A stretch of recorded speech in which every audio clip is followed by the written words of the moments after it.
سینوها د فرعون د ځانګړي طبیب یادښتونه له میلاد څخه 1450 کاله وړاندې.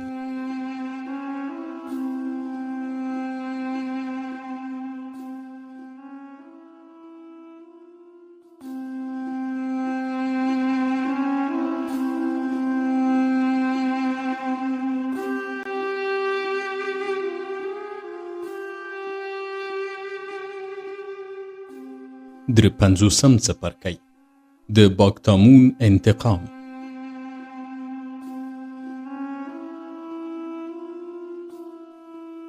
شاهزادګۍ باکتامون د جنگ د الهي په معبد کې له هورمهب سره د یوې شپې تر تیرولو وروسته امیندواره شوه. شاهزادګۍ له خپل میړه څخه کرکه کوله ځکه هڅه یې کوله خپل ماشوم په خپله خېټه کې مړ کړي، خو بریالی نه شوه او دغه ماشوم یې وزېږاوه. له دې وروسته چې ماشوم وزېږېد، ماشوم یې له هغې بیل کړ چې هغه یې ونه وژني او یا یې په ټوکرۍ کې کېنږدي او په نیل سیند کې خوشی نه کړي. د دې ماشوم د زوکړې په هکله کیسې او افسانې جوړې شوې. داسې اوازه هم خپره شوه چې کله ماشوم نړۍ ته سترګې رڼې کړې، سر یې د جنگ د الهي په شان و او پر سر یې د جنگ مخصوصه خولۍ وه. هورمهب به دغه ماشوم د رامسس په نوم یاداوه. کله چې دغه ماشوم وزېږېد، هورمهب د مصر په جنوب کې له تورپوستو سره په جنگ بوخت و او د هغه ګاډۍ دغه خلک وژل، ځکه چې تورپوستو په جنگونو کې ګاډۍ نه وی لیدلې او نه پوهېدل څنګه د ځان دفاع وکړي. هورمهب د هغوی کورونه چې له لوښو او لرګیو جوړ شوي ول وسوځول. ښځې او ماشومان یې د موریانو په توګه مصر ته راوستل او تورپوستي نارینه یې په خپل پوځ کې شامل کړل چې هغوی بیا زړور او بې باک عسکر شول.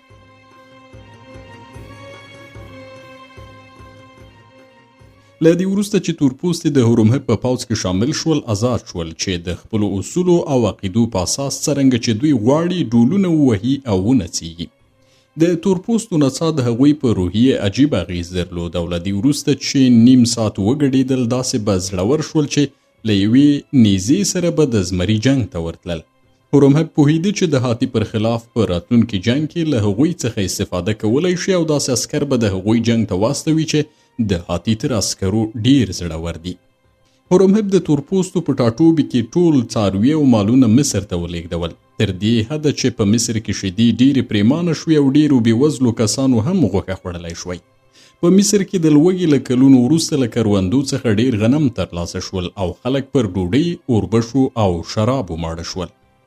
کله چې په میندو خپلو ماشومانو ته تی ورکاوه، له خدایانو به یې د هورمهب لپاره د نور ځواک غوښتنه هم کوله، ځکه پوهېدل چې هغه په مصر کې شیدې، مستې، غوښه او په غیر مستقیمه توګه غنم او د اوربشو اوبه پریمانه کړي دي. خو د مصر له جنوبه د تورپوستو د مالونو لیږدولو، د هغوی د کورونو سوځولو او نورو جنایاتو تورپوستي داسې ویرول چې خپل هیواد یې پرېښود او د پیلانو، زرافو او زمریانو د ټاټوبي پر لور وتښتېدل. له هغه وروسته تر څو کلونو پورې د مصر په جنوب کې د کوش په نامه ټاټوبی شاړ پاتې شو. هیچا هلته ژوند نه کاوه چې مصر ته قلنګ ورکړي. خو مصر په دې خفه نه شو چې له کوش څخه یې قلنګ نه اخیست، ځکه چې تر دې مخکې هم د ټاټوبي مصر ته څه نه ورکول، نو د قلنګ نه ورکول د مصریانو لپاره عادي چاره وه. په داسې حال کې چې د سترو فرعونانو په وخت کې کوش د مصر د عاید لویه سرچینه وه او مصر تر کوش زیات له سوریې څخه ګټه کوله. هورمهب د مصر په جنوب کې له 2 کلن جنگ وروسته له ډیرو غنیمتونو سره مصر ته راستون شو او خپلو عسکرو ته چې ډیر پکې تورپوستي ول سر او سپین ورکړل. تبس ته د هورمهب پر راتګ سره 10 ورځې او شپې په دې ښار کې جشنونه جوړ شوي ول. نشه عسکرو به له سهاره تر ماښامه او بیا له ماښامه تر سهاره په واټونو کې چکرې وهلې او له دې جشن وروسته د مصر یو شمېر ښځو له تورپوستو سره ودونه هم وکړل. کله چې هورمهب د مصر له جنوبه راستون شو، خپل زوی رامسس به یې تل په غېږ کې و او په ویاړ سره به یې خلکو ته ورښود، ویل به یې وګورئ دغه هلک زما له ذاته دی، خو د فرعونیانو او خدایانو وینه یې په رګونو کې ده. کله چې هورمهب تبس ته راستون شو، لاړ چې آمي وګوري، خو لکه چې ومې ویل آمي د لیونو په شان شوی و. د ما څخه وډار شو، دروازه یې په ځان پسې بنده کړه او د دروازې له شا یې وویل، زه له تا ډارېږم ځکه چې ته راغلی یې ما ووژنې. هورمهب له دې خبرې سره وخندل، په یوې لغتې دروازه ماته کړه، ویې ویل، آمي ما اورېدلي ول چې ته لیونی شوی، خو تر دې مهاله مې باور نه کېده. اوس چې ګورم ستا د لیونتوب په اړه شوې خبرې سمې دي، ځکه که ته لیونی نه وي نو پوه شوی به وي چې ستا له مرګه ماته ستا ژوند ګټور دی. که زه پوه شم چې ته مرې چمتو یم چې له کوشه راوړې نیمایي شتمني به په معبدونو کې قرباني کړم چې ته ژوندی پاتې شي، ځکه چې یو بل جنگ په مخ کې لرو چې په دې جګړه کې به د مصر ملت له بلې بدبختۍ سره مخامخ شي. نو ته باید ژوندی پاتې شي ځکه چې مصریان خپلې ټولې بدبختۍ ستا له لوري وګڼي. هورمهب د خپلې میرمنې باکتامون لپاره ګران بیه ډالۍ راوړې. په دغو ډالیو کې د سرو زرو ډبرې هم وي او په هغو ټوکریو کې ایښودل شوي وي چې تورپوستو ښځو اوبدلې وي. دغه راز یې هغې ته د زمري پوستکي چې هورمهب په کوش کې ښکار کړي ول د شتورمرغ بڼکې او ژوندۍ بیزوګانې هم راوړې وې. خو شهزادګۍ هیڅ یوه ډالۍ ونه منله او ویې ویل هورمهبه خلک فکر کوي چې زه ستا میرمن یم او ما ستا لپاره یو ماشوم راوړ، نو همدا ستا لپاره کفایت کوي او ته له دې وروسته باید له ما سره تفریح ونه کړې. که وغواړي چې په معبد کې د هغې شپې په شان په زور له ما سره ساتیري وکړي، زه به له تا داسې غچ واخلم چې د هرمونو له جوړېدا راهیسې به هیڅ یوې میرمنې له خپل خاوند نه وي اخیستی. د دې لپاره چې تا وشرموم له موریانو، پنډیانو او پادوانانو سره به د تبس ښار په منځ کې او یا د نیل سیند پر غاړه تفریح وکړم، ځکه چې زه له تا څخه کرکه کوم او کله چې تا وګورم کانګې راځي. دغه مقاومت له شهزادګۍ سره د تفریح کولو لپاره د هورمهب هیجان نور هم زیات کړ. کله چې زه ولیدم نو له باکتامون څخه شکایت وکړ او وی ویل زه غواړم له دې ښځې سره څملم خو هغه اجازه نه راکوي. ومې ویل غوره دا ده چې له نورو ښځو سره سات تیر کړې، خو پر هورمهب باندې باکتامون داسې ګرانه وه چې نورې ښځې په نظر نه ورتلې. په دې وخت کې له ما وغوښتل داسې درمل ورکړم چې باکتامون ته یې ورکړي چې پر هغې ګران شي. ما وویل دغسې درمل نشته. وی ویل داسې درمل راکړه چې هغه ویده کړي او زه وکړی شم په خوب کې له هغې سره خپل سات تیر کړم. ما وویل د خوب درمل د ښځو له طبیعت سره اړخ نه لګوي او په دې ډول هورمهب چې وی نه کړای شول له ما څخه د خوب درمل ترلاسه کړي. وروسته یې له یو بل ډاکټر څخه دغه درمل ترلاسه کړل او د باکتامون له خبرتیا پرته یې پر هغې وخوړل. شهزادګۍ ویده شوه او بیا هورمهب ورسره تفریح وکړه، خو کله چې شهزادګۍ راویښه شوه نو له هورمهبه یې کرکه او کینه نوره هم زیاته شوه. هورمهب چې غوښتل یې له خپلو عسکرو سره سوریې ته لاړ شي چې هاتي له سوریې څخه بیخي وباسي، هغه هیواد ته له روانېدو مخکې شهزادګۍ ته ورغی چې خدای پاماني ورسره وکړي. شهزادګۍ ورته وویل هورمهبه در په زړه کړه چې ما څه درته ویلي ول او که راستنېدا په وخت کې پوه شوې چې ما رسوا او د اوس کړی یې نو د اعتراض حق نه لري. هورمهب وخندل او لاړ. کله چې هغه سوریې ته لاړ شهزادګۍ بیا متوجه شوه چې میندواره شوې ده. د امیندوارۍ په وخت کې یوې کوټې ته ننوته او بیا راونوته. شهزادګۍ ته به یې له یوې درڅې څخه خواړه ورکول. کله چې د لنګون وخت راغی هغه تر څارنې لاندې وساتل شوه چې خپل زوی ونه وژني، خو باکتامون ماشوم مړ نه کړ او نوم یې ستهوس کېښود، یعنی د ست بچی. په پخواني مصر کې د نن ورځې د ابلیس په شان یو شی موجود و چې ست نومیده. همغه ډول چې شیطان له خدای سره مخالفت کوي، ست هم د مصر له خدایانو سره مخالفت کاوه. له دې وروسته چې باکتامون د لنګون له پرکالۍ ښه شوه ځان یې سینګار کړ، د کتان جامې یې واغوستلې، له زرینې ماڼۍ څخه راووته او د تبس د کپلورونکو د بازار پر لور روانه شوه. هلته یې کپلورونکو او هغو خرکارانو ته چې په خرو یې کبان راوړي وو وویل زه شهزادګۍ باکتامون او د مصر د پوځ د قمندان او ستر صوبمن هورمهب میرمن یم. تر اوسه مې د هغه لپاره 2 زامن زیږولي دي، خو پر دغه سړي ګرانه نه یم او له ما سره تفریح نه کوي، ځکه خو نن د کپلورونکو بازار ته راغلی یم چې تاسې ته ووایم د نیل د ساحل ګڼو ونو ته راشئ او له ما سره تفریح وکړئ. دا ځکه چې زه ستاسې له خشونت او بې تربیتۍ څخه خوند اخلم او ستاسې د کبانو بوی ما لیونی کوي. کله چې خرکارانو او کپلورونکو دغه خبرې واورېدې وویرېدل او له هغې څخه وتښتېدل. خو باکتامون د کپلورونکو د بازار په منځ کې د کتان جامې خلاصې کړې او خپل اندام یې نارینهو ته وروښود. ویې ویل تاسې نه ګورئ چې زه څومره ښکلی یم؟ چیرته زما په شان ښکلې میرمن پیدا کولی شئ؟ راشئ او د نیل سیند تر څنګ تر ګڼو ونو لاندې له ما سره تفریح وکړئ. زه له یوې ډیوې پرته بل شی نه غواړم، خو کله ما سره مو له تفریح خوند واخیست باید یوه لویه ډبره راته راوړئ. د مصر په تاریخ کې چا نه دي لیدلي او نه اورېدلي ول چې دغسې پیښه دې شوې وي. نارینه په سر کې له باکتامون څخه وتښتېدل، خو کله چې د هغې ښکلی اندام ولید او د هغې د بدن عطر تر سپږمو شول ویې ویل دغه شهزادګۍ د سخمت الهه ده. نو کله چې یوه الهه د نارینهو منځ ته راځي او هغوی ته وایي چې له ما سره تفریح وکړئ، د دې حکم له اجرا سرغړونه ناشونې ده. ګنې د خدایانو له قهر سره به مخامخ شو. ځکه چې بشر همداسې پنځول شوی دی چې د خپلو غریزو د ارضا لپاره د منلو وړ دلایل راوړي. شهوت، کینه او حرص د خدایانو په نوم او یا د هیواد او د ملت د لوړو ګټو په نوم آراموي.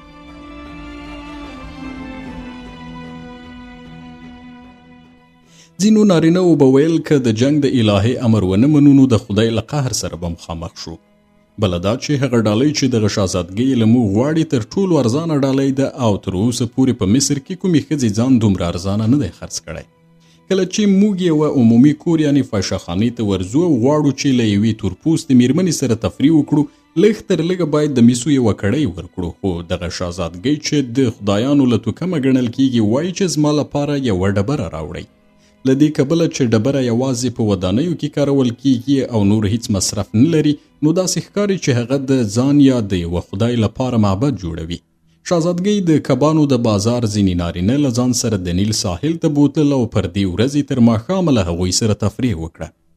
هر نارینه چې له باکتامون سره ساعت تېراوه د هغې لپاره یې یوه ستره ډبره راوړله او په خوشحالۍ به یې نورو ته ویل شک نشته چې باکتامون یوه الهه ده، ځکه چې یوازې د یوې الهي شونډې د باکتامون د شونډو په شان خوږې وي. ماښام چې کله باکتامون غوښتل زرینې ماڼۍ ته لاړه شي، یو بیړۍ یې کرایه کړه چې ترلاسه کړې ډبرې د دغې بیړۍ په وسیله یو ځای ته ولېږدوي.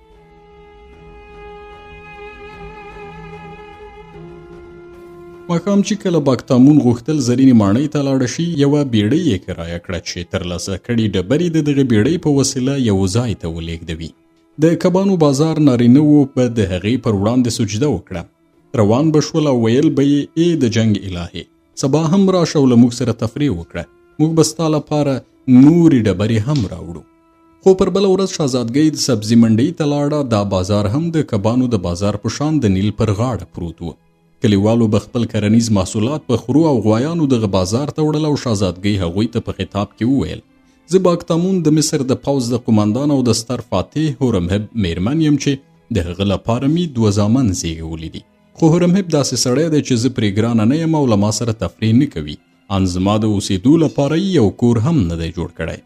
له همدې امله زه نن تاسې ته راغلم او له تاسو غواړم چې له ما سره د نیل د څنډې تر ونو لاندې تفریح وکړئ. تاسې ته ډاډ درکوم چې هیڅ یوه ښځه به زما په شان خوندوره نه وي او یوازینی شی چې له تاسې غواړم یوه ډبره ده. کلیوال هم د کپلورونکو په شان په سر کې وډار شول، خو شهزادګۍ خپلې جامې لرې کړې او خپل اندام یې ور وښود. د کتان جامو لمن یې وښوروله چې بادي د هغې د بدن عطر په فضا کې خپاره کړي او د کلیوالو سپږمو ته یې ورسوي. کلیوالو وویل باید دغه فرصت له لاسه ورنه کړو، ځکه چې په ټول عمر کې یو ځل ممکنه ده یوه شهزادګۍ موافقه وکړي چې له یوه کلیوال او بېوزلې سره تفریح وکړي. موږ تر اوسه پورې داسې ښځه نه ده لیدلې چې له جامو یې داسې خوږ وږم احساسېږي. زموږ د ښځو له اندامونو څخه خو د خوښیو بویونه لټېږي. له دې وروسته یو شمېر کلیوالو له شهزادګۍ سره د نیل په ساحل کې تفریح کوله. نورو خپل خره خوشې کړي ول. تللي ول چې ډبرې راټولې کړي او ماښام شهزادګۍ له ډبرو په ډکه بیړۍ کې ماڼۍ ته ستنه شوه. پر درېیمه ورځ شهزادګۍ د سکرو بازار ته لاړه او هغه څه یې تکرار کړل چې 2 ورځې مخکې یې ترسره کړي ول. سکرو پلورونکو په سر کې دا تصور هم نه کاوه چې یو شهزادګۍ دې له دوی سره تفریح وکړي او د سکرو په دوړو دې ځان تور کړي. شهزادګۍ دومره سکاره پلورونکي د نیل څنډې ته بوتلل چې د نیل ساحل تک تور ښکارېده او که دې د لمر لوېدو پر وخت چا د نیل د څنډې واښه لیدلي وای نو فکر یې کاوه چې د اوبو یوه ډله آسونه پر دې ځای تیر شوي دي او غوښې یې تر پښو لاندې کړي دي. پر دې ورځ د ښاره پلورونکو او کاهنانو اعتراض پورته شو، ځکه چې سکرو پلورونکو ډبرې نه درلودې چې شهزادګۍ ته یې ورکړي، نو د میخانو او معبدونو پر وړاندې ډبرې یې ټولې کړې او شهزادګۍ ته یې راوړلې. د لمر لوېدو په وخت شهزادګۍ بیا له ډبرو په ډکه بیړۍ کې ماڼۍ ته ستنه شوه او هغه ځای ته یې ولېږدولې چې ورته ټاکلی و. د دې کبله چې له 3 ورځو راهیسې شهزادګۍ باکتامون خپل ځان ټولو ته بربنډ کړی و، نو پر دې شپه په طبس کې له دې خبرې پرته بل بحث نه و. هغو کسانو چې په خدایانو یې عقیده نه درلوده شهزادګۍ د دې عمل په هکله یې بله توضیح ورکوله او هر سړي په طبس کې هیله کوله چې له شهزادګۍ باکتامون سره ساعت تیر کړي. په بله ورځ زیات شمیر نارینه آن هغه کسان چې څو میرمنې یې درلودې له شهزادګۍ سره د ساتیري لپاره ډبرې په لاس په هغو بازارونو کې ګرځېدل چې په تیرو 3 ورځو کې باکتامون پکې لیدل شوې وه او هغې په تمه کېناستل. هغو کسانو چې سره او سپین درلودل ډبرې یې وپیرودلې او هغو چې سره او سپین نه درلودل له معبدونو او عمومي ځایونو ډبرې غلا کړې. په داسې ډول چې کاهنان مجبور شول له ګزمي وغواړي چې د معبد شاوخوا پیره وکړي چې غله ونشي کړای د معبدونو ډبرې غلا کړي. خو په بله ورځ شهزادګۍ باکتامون بازارونو ته نه لاړه او ځان یې خلکو ته ونه ښود، بلکې په زرینې ماڼۍ کې استراحت وکړ چې د تیرو 3 ورځو ستوماني ختمه کړي. بیا غرمه مهال د ډبرو کتلو ته ورغله چې د نیل په څنډه کې ایښې وي. وروسته یې د دربار د غوجلو معمار راوغوښته او ورته یې وویل دغه ډبرې چې ګورې ما راټولې کړي او ټولې زما لپاره ډېر ارزښت لري، ځکه چې هره ډبره ماته یوه خاطره را پر زړه کوي. د هر څومره چې ډبره لویه وي دغه خاطره هومره قوي وي او اوس له تا څخه غواړم چې د دغو ډبرو څخه زما لپاره یو کور جوړ کړه چې زه کور ولرم او هلته ژوند وکړی شم، ځکه چې زما میړه هورمهب له ما کرکه کوي، ما پرېږدي کله کوش او کله هم سوریې ته ځي. هغه کور چې ته ما ته جوړوي باید ډېر ښکلی او لوی وي او د ډبرو له درکه اندېښنه مه کوه، ځکه چې زه بیا هم ځم او دغه ډول ډبرې راوړم چې ته به د ډبرو له پلوه هیڅ ستونزه ونه لرې. د سلطنتي غوجلو د جوړولو معمار ډېر ساده سړی و. کله چې د شهزادګۍ وړاندیز واورېد ویې ویل شهزادګۍ ما ټول عمر ساده ودانۍ او غوجلې جوړې کړي دي او ماڼۍ نشم جوړولی. ته چې نیت لرې یو ښکلی قصر جوړ کړي باید ستر معماران او هنرمندان راوبولې چې ستا کور زما د کمعقلۍ له امله بیکاره نشي. شهزادګۍ د معمار پر اوږه لاس کېښود او ویې ویل ای د سلطنتي غوجلو جوړونکیه، زه یوه بېوزله مېرمن یم او ته پوهېږې زما میړه هم له ما کرکه کوي، نو دومره شته نه لرم چې ستر معماران او هنرمندان وګمارم. زه هغوی ته فلزات نشم ورکولی او آن ستا د زیارونو پر وړاندې تا ته داسې ډالۍ نشم درکولی چې ستا زحمتونه جبران کړي. خو کله چې د دغه کور کار خلاص شو زه او ته به دې کور ته ننوځو او له تا سره به تفریح وکړم. معمار په دې خبره خوشحال شو، ځکه کتل یې چې شهزادګۍ باکتامون د مصر تر ټولو ښکلې مېرمن ده او اورېدلي هم و چې هغې په وروستیو ورځو کې په طبس کې له یو شمېر نارینهو سره تفریح کړې ده. که هورمهب په طبس کې وایي ښایي معمار ترې ډار شوی وای او په دې هیله به یې شهزادګۍ ته کور نه جوړوو چې ورسره تفریح وکړي. خو له دې کبله چې د مصر د پوځ قمندان په مصر کې نه و نو معمار فکر کوو چې ځان باید له یوې سترې نیکمرغۍ څخه محروم نه کړي. د سلطنتي غوجلو معمار په مینه او لیوالتیا سره کار کاوه او له باکتامون سره د څملاستو مینې هغه دې ته اړ کاوه چې ډېرې خولې تویې کړي. شهزادګۍ باکتامون به د نورو ډبرو د ترلاسه کولو لپاره هره ورځ له ماڼۍ څخه وتله او نه یوازې په واټونو کې بلکې په معبدونو کې هم خلکو ته ویل چې د هغې لپاره ډبرې راوړي. یوه ورځ کاهنانو د ګزمي په مرسته هغه په یوه معبد کې ونیوله، خو باکتامون په غرور سر پورته کړ او ویې ویل آیا پوهیږئ چې د چا پر وړاندې ولاړ یاست؟ زه باکتامون د لوی فرعون لور یم او پر رګونو کې مې د فرعونیانو او خدایانو وینه بهیږي. په مصر کې داسې قاضي نشته چې ما محاکمه کړی شي، بلکې دا زه یم چې قاضیان محاکمه کوم. له دې سره سره چې تاسې ماته سپکاوی کړی دی خو زه به سزا در نه کړم، بلکې ډېر مې زړه غواړي چې له تاسې سره تفریح وکړم، ځکه کاهنان ښه خواړه خوري او تکړه کسان وي. کاهنان او د ګزمي کسان هیڅکله وږي نه پاتې کیږي، خو که تاسې هم غواړئ چې له ما سره تفریح وکړئ باید هر یوه ډبره راته راوړئ. لاړ شئ او د معبدونو دیوالونه او د قاضي کور وران کړئ، ځکه چې په دغو ودانیو کې تر نورو ځایونو ډېرې ډبرې کارول شوي دي. د ګزمي کسان چې دنده یې د نورو کورونو ساتنه وه چې څوک یې ډبرې پټې نه کړي، اوس یې په خپله د معبدونو او د قاضي د کور پر دیوالونو حمله وکړه، ډبرې یې وکیندلې او میرمن باکتامون ته یې وروړې. هغې به خپلې ژمنې پوره کولې او هر یو به ورسره خپل ساعت تېراوه. له هغه وروسته د ډبرو د ترلاسه کولو لپاره عمومي ځایونو ته لاړه او په فاحشهخانو کې ځان د هغه ځای په نارینهو خرڅ کړ. له هغوی وغوښتل چې ډبرې وروړي او هر ځل به یې ځان په بشپړ ډول معرفي کاوه چې خلک یې وپېژني چې دا شهزادګۍ باکتامون د مصر د لښکرو د قمندان د هورمهب میرمن ده. خو دا خبره هم باید وکړم کومه ورځ چې شهزادګۍ د باندې نتله د خپل شخصیت او مقام فکر به یې ډېر کاوه او داسې کار به یې نه کوو چې شخصیت ته یې تاوان ورسیږي. دغه راز کله به چې له زرینې ماڼۍ د خپلو ځینو کارونو لپاره په روان تخت کې د باندې تله، دومره پرتم او وقار یې درلود چې چا دا جرأت نشو کولی چې له هغې وغواړي تفریح ورسره وکړي، ځکه چې د شتمنو کسانو او لویو شخصیتونو میرمنې مجبوره نه دي د شتمنۍ د ګټلو لپاره ځان خرڅ کړي، نو کله چې وغواړي په ارزانه بیه د ځان له خرڅولو ډډه کولی شي. دغه راز کله چې خلک ګوري یوه شهزادګۍ ځان په ارزانه بیه خرڅوي نو هغه نه سپکوي، ځکه فکر کوي چې یوه اصیله او شتمنه میرمن حتما په یو داسې دلیل چې دوی پرې نه پوهیږي ځان ارزانه خرڅوي. دوی فکر کوي دا له هغو ښځو سره توپیر لري چې د یوې مړۍ ډوډۍ لپاره ځانونه خرڅوي او له هر سړي سره څملي. په داسې حال کې چې د دې عمل څرنګوالی او کیفیت یو شان دی، په دواړو حالتونو کې ښځې ځان ارزانه خرڅ کړی دی، که هغه د یوې مړۍ ډوډۍ لپاره وي یا د هوس او یا د هورمې په شان له یوه میړه څخه د غچ اخیستلو لپاره. تر هغه چې دا نړۍ وي داسې ښځې به وي چې ځانونه ارزانه خرڅوي، خو یوه د یوې مړۍ ډوډۍ لپاره ځان خرڅوي، بله د یوې کړۍ میسو او سرو سپینو لپاره، بله د کور او مریانو د ترلاسه کولو لپاره، خو څلورمه بیا یوازې د هوس لپاره ځان ارزانه خرڅوي، یوازې د دې لپاره چې له یو چا سره یې خپل ساعت تیر کړی وي. په دغو ښځو کې هغه ډېره سپکېږي چې تر ټولو بېوزله وي. خلک د هغو میرمنو لپاره چې شتمنې دي پلمې پیدا کوي، او هغه چې شهزادګۍ ده هر څومره چې ځان ارزانه خرڅ کړي بیا یې هم خلک نه سپکوي. په زرینه ماڼۍ کې ټول پوهېدل چې شهزادګۍ باکتامون د خپل کور ډبرې له کوم ځایه راوړي دي. کله به چې د زرینې ماڼۍ ښځې د باکتامون د کور لیدو ته راتلې، هغه ډبرې به یې شمیرلې چې د دې کور په جوړولو کې لګېدلې وې. دوی به حیران شوې، ویل به یې آیا دا خبره د منلو ده چې یوه ښځه د دې ډبرو په اندازه له خلکو سره څملاستلې وي؟ خو هیڅ یوې داسې جرأت نه شو کولی چې دا خبره په خپله باکتامون ته وکړي. ان د مصر فرعون آمی چې کله له دې مسئلې خبر شو، د دې پر ځای چې غوسه شي خوشحاله شو، ځکه چې له هورمهب سره یې دښمني درلوده. دی پوهېده چې کله دغه سړی په بریالیتوب سره له سوریې راستون شي او هاتي ته ماتې ورکړي، نو آمی به نور د مصر فرعون نه وي.